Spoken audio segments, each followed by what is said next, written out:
Hello friend, welcome back to Coming Cool Water Creature World. Remember to subscribe my channel and turn on the bell. Today, I would like to invite you into my Asian Arowana world and go through with me the journey of how the beautiful dragonfish is born from an egg until a baby fish and how it is treated until you bring them home. Let's go to their place of birth to explore their life cycle now.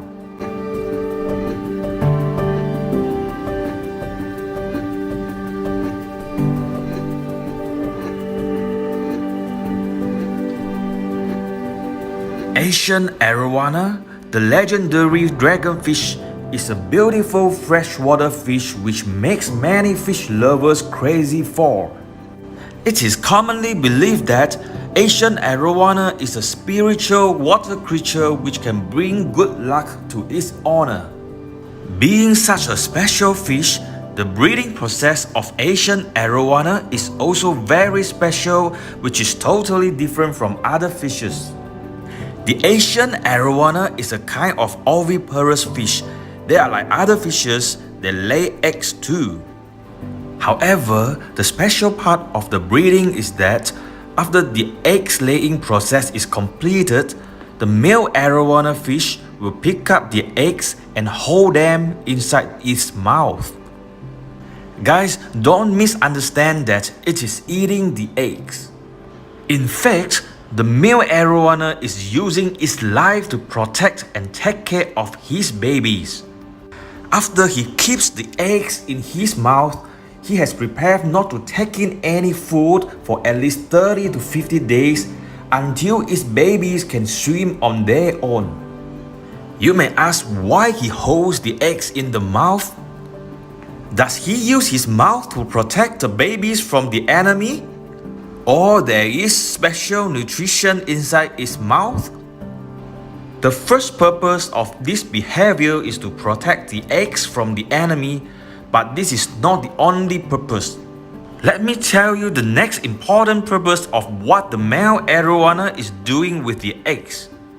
The male Arowana actually creates an incubating environment for the eggs to hatch. After the eggs successfully hatch inside the male Arowana's mouth, the body of the embryo will still be attached with the egg yolk. The egg yolk serves as the source of food for the embryo.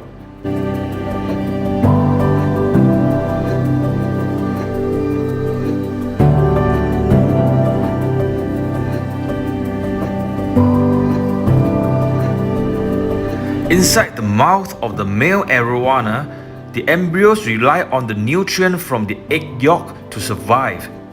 The nutrient inside the egg yolk is delivered in the liquid form to its body through the nutrient delivery tube. In order to ensure that the egg yolk of the embryos does not solidify, the father Arowana will have to create a movement using its tongue and gill cover to turn and move the embryos inside its mouth frequently. It is like the movement of this incubator.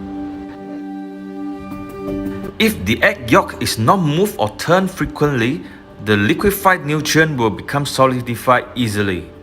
This scenario is similar to the watery paint.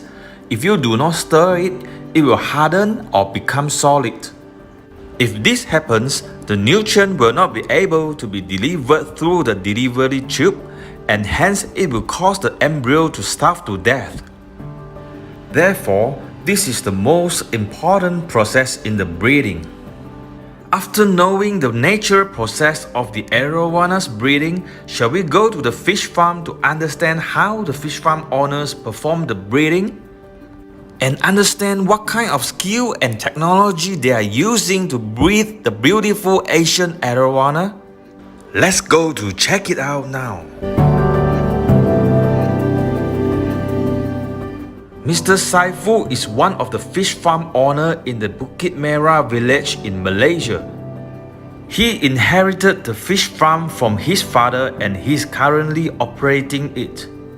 The fish farm is having about 10 to 15 ponds, and in order to focus on the quality of his fish, he does not plan to expand his fish farm. Every day, Mr. Saifu will go to his breeding pond to check his breeding fishes by opening the male Arowana's mouth one by one. If there are eggs or embryos inside the fish's mouth, he will pull them out and bring the eggs and embryos back to his incubating house. Nowadays, in order to improve the survival rate of the embryos, fish farm breeders will normally harvest the eggs at the earliest stage and use the incubator for the eggs to hatch. This incubator will also be used to simulate the environment inside the male Arowana's mouth. You can see that the incubator creates the wave to keep turning and moving the embryos. The embryos will be left inside the incubator until it can swim itself, and then it will be transferred to the fish tank.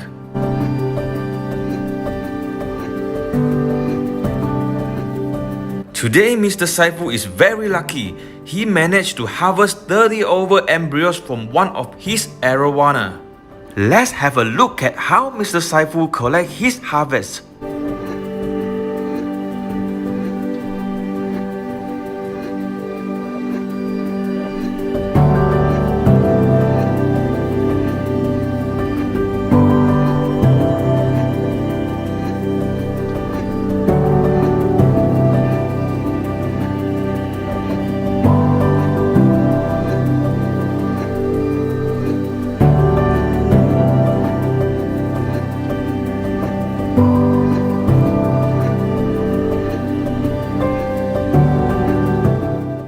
After he brings these embryos back, he will put them into incubator and leave them inside until they can swim themselves. Let's have a look at how the embryos are being treated in the incubator.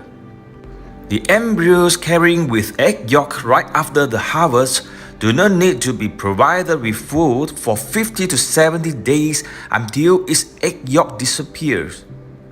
Once the baby Arowana can swim itself stably and grows until about 4 to 5 inches, the fish farm operators will inject a microchip into its body and provide a birth certificate for it.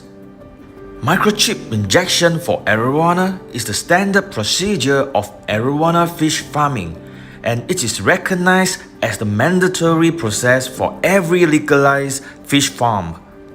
When you buy an Arowana, do not forget to use scanner to scan its body and verify the data in the Arowana's birth certificate. Every Arowana seller or breeder will have a scanner on hand. As long as you have the scanner, you will be able to trace the origin of your Arowana. The healthy baby Arowanas will be packed and distributed to fish sellers and start to look for their owners and their future life. Arowana fish is a gift in the earth. Everything in its life is so inspiring and beautiful. Let's cherish this fish and do not abuse or abandon any Arowana. We have reached the end of the video.